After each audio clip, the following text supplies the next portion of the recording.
स्वागत है हमारे चैनल कुमार देव एजुकेशनल पर। आज की कहानी है उत्साह। आचार्य रामचंद्र शुक्ल। दुख के वर्ग में जो स्थान भय का है, वही स्थान आनंद वर्ग में उत्साह का है। वह में हम प्रस्तुत कठिन स्थिति के नियम से विशेष रूप में दुखी और कभी कभी उस स्थिति से अपने को दूर रखने के लिए प्रयत्नवान भी होते हैं। उत्साह में हम आने वाली कठिन स्थिति के भीतर साहस के अवसर के निश्चय द्वारा प्रस्तुत कर्म सुख की उमंग से अवश्य प्रयत्नवान होते हैं। उत्साह में कष्ट या हानि सहने की दृढ़ता के साथ साथ कर्म में प्रवृत्त होने के आनंद का योग रहता है। साहसपूर्ण उमंग का नाम उत्साह है। कर्म सौंदर्य के उपासक ही सच्चे उत्साही कहलाते हैं।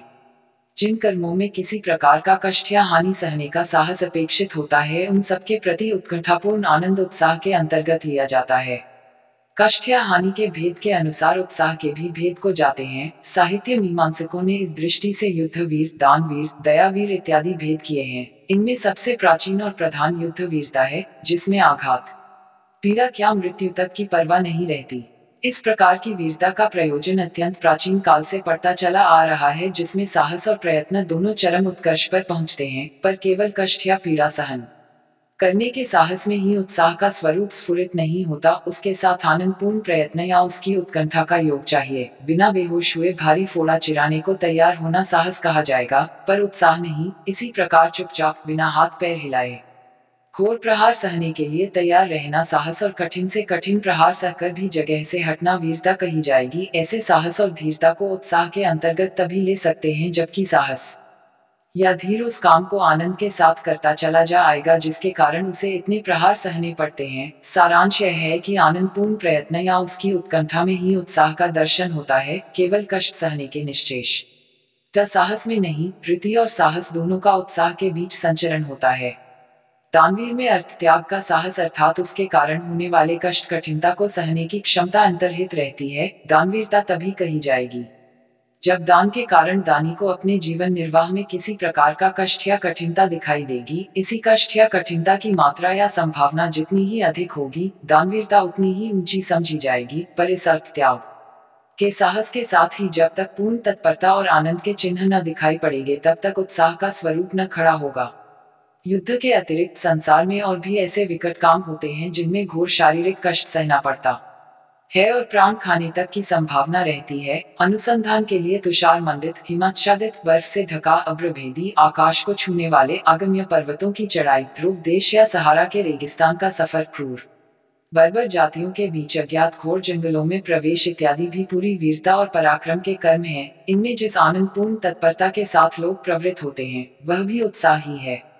मनुष्य शारीरिक कष्ट से ही पीछे हटने वाला प्राणी नहीं है। मानसिक क्लेश की संभावना से भी बहुत से कर्मों की ओर प्रवृत्त होने का साहस उसे नहीं होता। जिन बातों से समाज के बीच उपहास, निंदा, अपमान इत्यादि का भय रहता है, उन्हें अच्छी और कल्याणकारी समझते हुए भी बहुत से लोग उनसे दूर रहते हैं। प्रत्यक्ष हानि देखते हुए भी कुछ प्रथाओं का अनुसरण बड़े बड़े समझदार तक इसलिए करते चलते हैं कि उनके त्याग से भी बुरे कैसे जाएंगे, लोगों ने उनका वैसा आदर सम्मान में रह जाएगा। उसके लिए मान ग्लानि का कष्ट सब शारीरिक क्रियाओं से बढ़कर होता है। जो लोग मान अपमान का कुछ भी ध्यान न करके, निंदा स्तुति की कुछ भी परवाह न करके किसी प्रचलित प्रथा के विरुद्ध पूर्ण तत्परता और प्रसन्नता के साथ कार्य करते हैं, वे एक ओर तो उत्साही और वीर कहलाते हैं, दूसरी ओर भारी बेहया किसी शुभ परिणाम पर दृष्टि रखकर निंदा स्तुति, मान अपमान आदि की कुछ परवाह न कर प्रचलित प्रथाओं का उल्लंघन करने वाले वीर या उत्साही कहलाते हैं। यह देखकर बहुत से लोग केवल इस विरुद्ध के लोभ में ही अपनी उछल कूद दिखाया करते हैं। वे केवल उत्साही या साहसी कहे जाने के लिए ही चली आती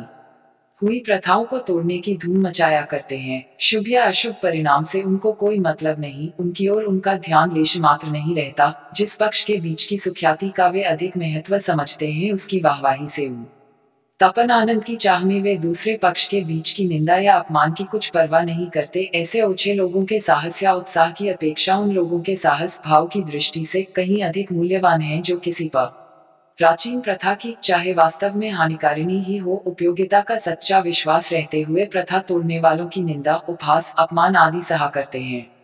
समाज सुधार के वर्तमान आंदोलनों के बीच जिस प्रकार सच्ची अनुभूति से प्रेरित उच्चाशय और गंभीर पुरुष पाए जाते हैं, उसी प्रकार तुच्छ मनोवृत्तियों द्वारा प्रेरित साहसी और दयावान भी बहुत मिलते हैं। मैंने कई छिछोरों और लिप्तों को विधवाओं की दशा पर दया दिखाते हुए उनके पापाचार के लंबे चौड़े दास्तान हर दम सुनते सुनाते पाया है। ऐसे लोग वास्तव में काम कथा के रूप में ऐसे वृतांतों का तन्मयता के साथ कथन और श्रवण करते हैं। इस ढांचे के लोगों से सुधार के कार्य में सहायता पहुंचाने के स्थान पर बाधा पहुंचाने ही की संभावना रहती है। सुधार नाम पर साहित्य के क्षेत्र में भी ऐसे लोग गंदगी फैलाते पाए जाते हैं।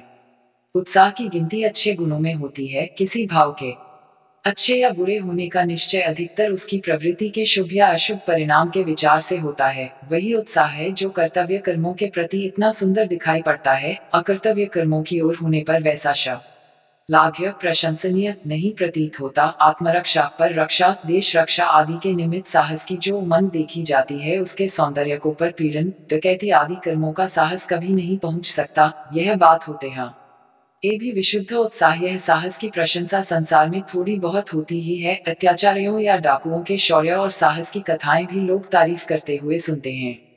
अब तक उत्साह का प्रधान रूप ही हमारे सामने रहा, जिसमें साहस का पूरा योग रहता है। पर कर्म मात्र के संपादन में जो तत्परतापूर्ण आनंद देखा जाता है वह उत्साह ही कहा जाता है। सब कामों में साहस अपेक्षित नहीं होता, पर थोड़ा बहुत आराम, विश्राम, सुविधा इत्यादि का त्याग सब में करना पड़ता है। और कुछ नहीं तो उठकर बैठना, खड़ा होना या 10-5 कदम चलना ही पड़ता है। जब तक आनंद का लगाव किसी क्रिया, व्यापार या उसकी भावना के साथ नहीं दिखाई पड़ता, तब तक उसे उत्साह की संज्ञा प्राप्त नहीं होती। यदि किसी प्रिय मित्र के आने का समाचार पाकर हम चुपचाप ज्यों के त्यों आनंदित होकर बैठे रह जाएं या थोड़ा हंस भी दे, तो यह हमारा उत्साह नहीं कहा जाएगा। हमारा उत्साह तभी कहा जाएगा जब हम अपने मित्र का आगमन सुनते ही उठ खड़े होंगे, उनसे मिलने के लिए दौड़ पड़ेंगे और उसके ठहरने आदि के प्रबंध में प्रसन्न मुख इधर उधर आते जाते दिखाई देंगे। प्रयत्न और कर्म संकल्प उत्साह नामक आनंद के नित्य लक्षण हैं। प्रत्येक कर्म में थोड़ा या बहुत बुद्धि का योग भी होता है। कुछ कर्मों में तो बुद्धि की तत्परता और शरीर की तत्परता दोनों बराबर साथ साथ चलती हैं। उत्साह की उमंग जिस प्रकार हाथ पैर चलवाती है, उसी प्रकार बुद्धि से भी काम कराती है। ऐसे उत्साह वाले वीर को कर्मवीर कहना चाहिए या बुद्धिवीर? यह प्रश्न मुद्रा राक्षस नाटक बहुत अच्छी तरह हमारे सामने लाता है। चाणक्य और राक्षस के बीच चोटें चली हैं, वे नीति की हैं, शस्त्र की नहीं। अतः विचार करने की बात यह है कि उत्साह की अभिव्यक्ति बुद्धि व्यापार के अवसर पर होती है अथवा बुद्धि द्वारा निश्चित उद्योग में तत्पर होने की दशा में। हमारे देखने में तो उद्योग की तत्परता में ही उत्साह की अभिव्यक्ति होती है, अतः कर्मवीर ही कहना ठीक है। बुद्धिवीर दृष्टांत कभी कभी हमारे पुराने ढंग के शास्त्रार्थों में देखने को मिल जाते हैं। जब समय किसी भारी शास्त्रार्थी पंडित से भिड़ने के लिए कोई विद्यार्थी आनंद के साथ सभा में आगे आता है, उस समय उसके बुद्धि साहस की प्रशंसा अवश्य होती है। वह जीते या हारे, बुद्धिवीर समझा ही जाता है। इस माने में वीरता का प्रसंग उठाकर वाग्वीर का उल्लेख आदि न हो तो बात अधूरी ही समझी जाएगी। ये वाग्वीर आजकल बड़ी बड़ी सभाओं के मंचों पर से लेकर स्त्रियों के उठाए हुए पारिवारिक प्रपंचों तक में पाए जाते हैं और काफी तादाद में। थोड़ा यह भी देखना चाहिए कि उत्साह में ध्यान किस पर रहता है, कर्म पर, उसके फल पर अथवा व्यक्ति या वस्तु पर। हमारे विचार में उत्साही वीर का ध्यान आदि से अंत तक पूरी कर्म श्रृंखला पर रसे होता हुआ उसकी सफलता रूपी समाप्ति तक फैला रहता है। इसी ध्यान से जो आनंद की तरंगे उठती हैं, वे ही सारे प्रयत्न को आनंदमय कर देती हैं। युद्ध वीर में विजेतव्य को आलंबन कहा गया है। उसका अभिप्राय यही है कि विजेतव्य कर्म प्रेरक के रूप में वीर के ध्यान में स्थिर रहता है। वह कर्म स्वरूप का भी निर्धारण करता है, पर आनंद और साहस के मिश्रित भाव का सीधा लगाव उसके साथ नहीं रहता। सच पूछिए तो वीर के उत्साह का विषय विजय विधायक कर्म या युद्ध ही रहता है। दानवीर और धर्मवीर पर विचार करने से यह बात स्पष्ट हो जाती है। दान दयाविश, श्रद्धाविश या कीर्ति लोभविश दिया जाता है। यदि श्रद्धाविश दान दिया जा रहा है तो दान पात्र वास्तव में श्रद्धा का, और यदि दयाविश दिया जा रहा है तो पीड़ित यथार्थ में दया का विषय या आलंबन ठहरता है। अतः उस श्रद्धा या दया की प्रेरणा से जिस कठिन या दुस्साध्य कर्म की प्रवृत्ति होती है, उसी की और उत्साही का साहसपूर्ण आनंद उन्मुख कहा जा सकता है। अतः और रसों में आलंबन का स्वरूप जैसा निर्दिष्ट रहता है, वैसा वीर रस में नहीं। बात यह है कि उत्साह एक यौगिक भाव है जिसमें साहस और आनंद का मेल रहता है। जिस व्यक्ति या वस्तु पर प्रभाव डालने के लिए वीरता दिखाई जाती है, उसकी ओर उन्मुख कर्म होता है और कर्म की ओर उन्मुख उत्साह नामक भाव होता है। सारांश यह कि किसी व्यक्ति या वस्तु के साथ उत्साह का सीधा लगाव नहीं होता। समुद्र लांघने के लिए जिस उत्साह के साथ हनुमान उठे हैं, उसका कारण समुद्र नहीं, समुद्र लांघने का विकट कर्म है। कर्म भावना ही उत्साह उत्पन्न करती है, वस्तु या व्यक्ति की भावना नहीं। किसी कर्म के संबंध में जहाँ आनंदपूर्ण तत्परता दिखाई पड़ती है हम उसे उत्साह कह देते हैं। कर्म के अनुष्ठान में जो आनंद होता है उसका विधान 3 रूपों में दिखाई पड़ता है। 1. कर्म भावना से उत्पन्न। 2. फल भावना से उत्पन्न और 3. आगंतुक अर्थात विषयांतर से प्राप्त। इनमें कर्म भावना प्रसूत आनंद को ही सच्चे वीरों का आनंद समझना चाहिए, जिसमें साहस का योग पर यह बहुत अधिक रहा करता है। सच्चा वीर जिस समय मेद न में उतरता है उसी समय उसमें उतना आनंद भरा रहता है जितना औरों को विजय या सफलता प्राप्त करने पर होता है। उसके सामने कर्म और फल के बीच या तो कोई अंतर होता ही नहीं या बहुत सिमटा हुआ होता है। इसी से कर्म की ओर यह उसी झोंक से लपकता है जिस झोंक से साधारण लोग फल की ओर लपका करते हैं। इसी कर्म प्रवर्तक आनंद की मात्रा के हिसाब से शौर्य और साहस का स्फुरन होता है।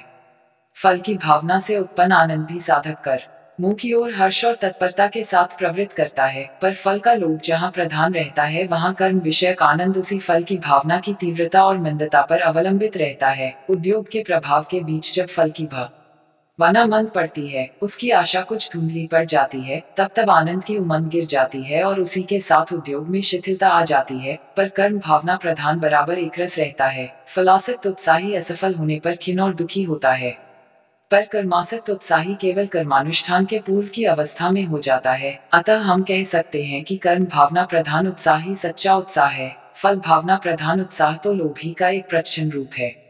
उत्साह वास्तव में कर्म और फल की मिली जुली अनुभूति है जिसकी प्रेरणा से तत्परता आती है। यदि फल दूर ही पर दिखाई पड़े, उसकी भावना के साथ हो, उसकी लेश मात्र भी कर्म या प्रयत्न के साथ लगाव न मालूम हो, तो हमारे हाथ पांव कभी न उठे और उस फल के साथ हमारा संयोग ही न हो, इससे कर्म श्रृंखला की पहली कड़ी पकड़ते ही फल के आनंद की भी कुछ अनुभूति होने लगती है। यदि हमें यह निश्चय हो जाए कि अमुक स्थान पर जाने से हमें किसी प्रिय व्यक्ति का दर्शन होगा, तो उस निश्चय के प्रभाव से हमारी यात्रा भी अत्यंत प्रिय हो जाएगी। हम चल पड़ेंगे और हमारे अंगों की प्रत्येक गति में प्रफुल्लता दिखाई देगी। यह ही प्रफुल्लता कठिन से कठिन कर्मों के साधन में भी देखी जाती है। वे कर्म भी प्रिय हो जाते हैं और अच्छे लगने लगते हैं। जब तक फल तक पहुंचाने वाला कर्म पथ अच्छा नहीं लगेगा, तब तक केवल फल का अच्छा लगना कुछ नहीं। फल की इच्छा मात्र हृदय में रखकर जो प्रयत्न किया जाएगा वह अभाव में और आनंद शून्य होने के कारण निर्जीव सा होगा।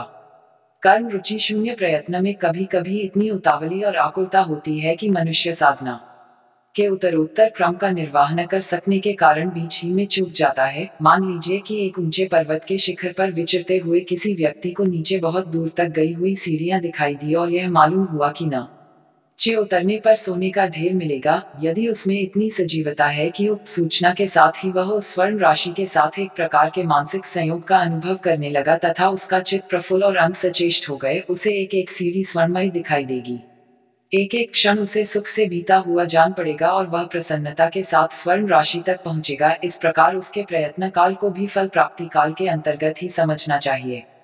इसके विरुद्ध यदि उसका हृदय दुर्बल होगा और उसमें इच्छा मात्र ही उत्पन्न होकर रह जाएगी, तो अभाव के बोध के कारण उसके चित्त में यही होगा कि कैसे झट से नीचे पहुंच जाए। उसे एक एक सीढ़ी उतरना बुरा मालूम हो और आश्चर्य नहीं कि वह या तो हार कर बैठ जाए या लुढ़क कर मुंह के बल गिर पड़े। फल की विशेषत आसक्ति से कर्म के लाघल की वासना उत्पन्न होती है। चित्त में यही आता है कि कर्म बहुत सरल करना पड़े और फल बहुत सा मिल जाए। श्री कृष्ण ने कर्म मार्ग से फल आसक्ति की प्रबलता हटाने का बहुत ही स्पष्ट उपदेश दिया, पर उनके समझाने पर भी भारतवासी इस वासना से ग्रस्त होकर कर्म से तो उदास हो बैठे और फल के इतने पीछे पड़े कि गर्मी में ब्राह्मण को एक पेठा देकर पुत्र की आशा करने लगे। 4 आने रोज का अनुष्ठान करा के व्यापार में लाभ, शत्रु पर विजय, रोग से मुक्ति, धन धान्य की वृद्धि तथा और भी न जाने क्या क्या चाहने लगे। आसक्ति प्रस्तुत या उपस्थित वस्तु में ही ठीक कही जा सकती है। कर्म सामने उपस्थित रहता है, इससे आसक्ति उसी में चाहिए। फल दूर रहता है, इससे उसकी ओर कर्म का लक्ष्य काफी है। जिस आनंद से कर्म की उत्तेजना हो ती है और जो आनंद कर्म करते समय तक बराबर चला चलता है, उसी का नाम उत्साह है। कर्म के मार्ग पर आनंद पूर्वक चलता हुआ उत्साही मनुष्य यदि अंतिम फल तक न भी पहुंचे तो भी उसकी दशा कर्म न करने वाले की अपेक्षा अधिकतर अवस्थाओं में अच्छी रहेगी, क्योंकि एक तो कर्म काल में उसका जीवन बीता, वह संतोष या आनंद में बीता। उसके उपरांत फल की अप्राप्ति पर भी उसे यह पछतावा न रहा कि मैंने प्रयत्न नहीं किया, फल पहले से कोई बना बनाया पदार्थ नहीं होता। अनुकूल प्रयत्न कर्म के अनुसार उसके एक एक अंग की योजना होती है। बुद्धि द्वारा पूर्ण रूप से निश्चित की हुई व्यापार परंपरा का नाम ही प्रयत्न है। किसी मनुष्य के घर का कोई प्राणी बीमार है, वह वैद्यों के यहाँ से जब तक औषधि ला लाकर रोगी को देता जाता है और इधर उधर दौड़ धूप करता जाता है, तब तक उसके चित्त में जो संतोष रहता है, प्रत्येक नए उपचार के साथ जो आनंद का उन्मेष होता रहता है, यह उसे कदापि न प्राप्त होता। यदि वह रोता हुआ बैठा रहता, प्रयत्न की अवस्था में उसके जीवन का जितना अंश संतोष, आशा और उत्साह में बीता, अप्रयत्न की दशा में उतना ही अंश केवल शोक और दुख में काटत। इसके अतिरिक्त रोगी के न अच्छे होने की दशा में भी वह आत्मग्लानि के उस कठोर दुख से बचा रहेगा जो उसे जीवन भर यह सोच सोचकर होता कि मैंने पूरा प्रयत्न नहीं किया। कर्म में आनंद अनुभव करने वालों ही का नाम कर्मण्य है। धर्म और उदारता के उच्च कर्मों के विधान में ही एक ऐसा दिव्य आनंद भरा रहता है कि कर्ता को वे कर्म ही फल स्वरूप लगते हैं। अत्याचार का दमन और क्लेश का शमन करते हुए चित्त में जो उल्लास और तुष्टि होती है, वही लोकोपकारी कर्म वीर का सच्चा सुख है। उसके लिए सुख तब तक के लिए रुका नहीं रहता जब तक कि फल प्राप्त न हो जाए, बल्कि उस समय से थोड़ा थोड़ा करके मिलने लगता है जब से वह कर्म की ओर हाथ बढ़ाता है। कभी कभी आनंद का मूल विषय तो कुछ और रहता है, पर उस आनंद के कारण एक ऐसी स्फूर्ति प्राप्त होती है जो बहुत से कामों की ओर हर्ष के साथ अग्रसर करती है। इसी प्रसन्नता और तत्परता को देख लोग कहते हैं कि वे काम बड़े उत्साह के किए जा रहे हैं। यदि किसी मनुष्य को बहुत सा लाभ हो जाता है या उसकी कोई बड़ी भारी कामना पूर्ण हो जाती है, तो जो काम उसके सामने आते हैं उन सबको वह बड़े हर्ष और तत्परता के साथ करता है। उसके इस हर्ष और तत्परता को भी लोग उत्साह ही कहते हैं। इसी प्रकार किसी उत्तम फल या सुख प्राप्ति की आशा या निश्चय से उत्पन्न आनंद, फलोन्मुख प्रयत्नों के अतिरिक्त और दूसरे व्यापारों के साथ संलग्न होकर उत्साह के रूप में दिखाई पड़ता है। यदि हम किसी ऐसे उद्योग में लगे हैं जिससे आगे चलकर हमें बहुत लाभ या सुख की आशा है, तो हम उस उद्योग को तो उत्साह के साथ करते ही हैं, अन्य कार्यों में भी प्रायः अपना उत्साह दिखा देते हैं। यह बात उत्साह में नहीं, अन्य मनोविकारों में भी बराबर पाई जाती है। यदि हम किसी बात पर क्रुद्ध बैठे हैं और इसी बीच में कोई दूसरा आकर हमसे कोई बात सीधी तरह भी पूछता है, तो भी हम उस पर झुंझला उठते हैं। इस झुंझलाहट का न तो कोई निर्दिष्ट कारण होता है, न उद्देश्य। यह केवल क्रोध की स्थिति व्याघात को रोकने की क्रिया है, क्रोध की रक्षा का प्रयत्न है। इस झुंझलाहट द्वारा मैं यह प्रकट करते हैं कि हम क्रोध में हैं और क्रोध ही में रहना चाहते हैं। क्रोध को बनाए रखने के लिए हम उन बातों से भी क्रोध ही संचित करते हैं जिनसे दूसरी अवस्था में हम विपरीत भाव प्राप्त करते। इसी प्रकार यदि हमारा चित्त किसी विषय में उत्साहित रहता है, तो हम अन्य विषयों में भी अपना उत्साह दिखा देते हैं। यदि हमारा मन बड़ा हुआ रहता है, तो हम बहुत से काम प्रसन्नता पूर्वक करने के लिए तैयार हो जाते हैं। सी बात का विचार करके सलाम साधक लोग हाकिमों से मुलाकात करने के पहले अर्दलियों से उनका मिजाज पूछ लिया करते हैं। उत्साह निबंध का मूल भाव, संदेश या उद्देश्य। उत्साह आचार्य रामचंद्र शुक्ल द्वारा रचित एक मनोवैज्ञानिक निबंध है। मानव मन में उत्पन्न भावों एवं विकारों का सूक्ष्म विवेचन विश्लेषण करना शुक्ल जी के निबंधों की प्रमुख विशेषता रही है। प्रस्तुत निबंध में लेखक ने मानव मन में उत्पन्न उत्साह नामक भाव की व्याख्या की है। प्रस्तुत निबंध का मुख्य उद्देश्य उत्साह नामक भाव की लक्षणात्मक व्याख्या करना है। इस निबंध के माध्यम से लेखक ने उत्साह नामक भाव के विषय में समाज में व्याप्त क्रांति युं को दूर करने का प्रयास किया गया है। लेखक के अनुसार कुछ लोग अच्छे कर्म करने वाले लोगों को उत्साही कहते हैं, तो कुछ बुरे कामों में साहस दिखाने वाले लोगों को भी उत्साही कह देते हैं। आचार्य शुक्ल ने इस बात पर बल दिया है कि फल की अपेक्षा कर्म को अधिक महत्व देकर आनंद पूर्वक उद्योग करने वाला ही वास्तव में सच्चा उत्साही होता है। इस प्रकार का उत्साह केवल अच्छे कार्यों से ही उत्पन्न हो सकता है क्योंकि बुरे कर्म करने वाले व्यक्तियों का कोई ना कोई निजी स्वार्थ अवश्य होता है। प्रस्तुत निबंध के माध्यम से लेखक ने उन तथाकथित उत्साहित जनों की पोल खोल दी है जो समाज सुधार के नाम पर समाज में अनैतिक कार्य करते हैं। लेखक ने उन लोगों की निंदा भी की है जो केवल उत्साही कहे जाने के लोभ के कारण लोक प्रचलित परंपराओं का खंडन करते हैं। लेखक के अनुसार उत्साह भी अनेक प्रकार के हो सकते हैं। युद्धवीरता, दानवीरता, बुद्धिवीरता एवं कर्मवीरता आदि कर्मों में हानि या लाभ की उपेक्षा करके साहसपूर्ण कष्ट सहने को लेखक ने उत्साह का नाम दिया है। निष्कर्षत सच्ची लगन एवं कर्तव्य बुद्धि द्वारा कर्म करने वाला व्यक्ति जिस आनंद पूर्वक साहस का प्रदर्शन करता है, वास्तव में वही उत्साह होता है। उत्साह आचार्य रामचंद्र शुक्ल निबंध की प्रमुख विशेषताएं। उत्साह आचार्य रामचंद्र शुक्ल द्वारा रचित एक मनोवैज्ञानिक निबंध है मानव मन में उत्पन्न भावों एवं विकारों का सूक्ष्म विवेचन विश्लेषण करना शुक्ल जी के निबंधों की प्रमुख विशेषता रही है। प्रस्तुत निबंध में लेखक ने मानव मन में उत्पन्न उत्साह नामक भाव की व्याख्या की है। निबंध कला की दृष्टि से प्रस्तुत निबंध में सभी प्रमुख तत्व देखे जा सकते हैं। उत्साह निबंध की प्रमुख विशेषताएं निम्नलिखित हैं। संक्षिप्त सूत्रात्मक रूप। उत्साह निबंध की सर्वप्रथम तथा सर्वप्रमुख विशेषता यह है कि इसमें लेखक ने संक्षिप्त व व्यवस्थित रूप में अपने विचारों को प्रकट किया है। अनावश्यक विस्तार से परहेज किया गया है। उत्साह भाव के संबंध में अपने विचारों को सूत्र रूप में प्रस्तुत करते हुए उदाहरणों एवं तर्कों से पुष्ट किया गया है।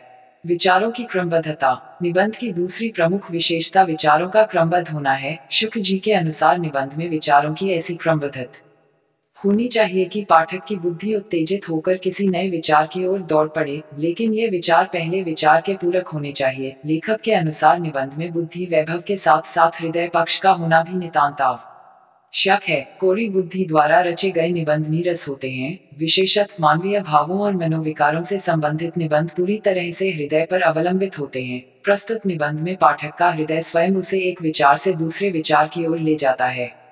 अन्य भावों की व्याख्या।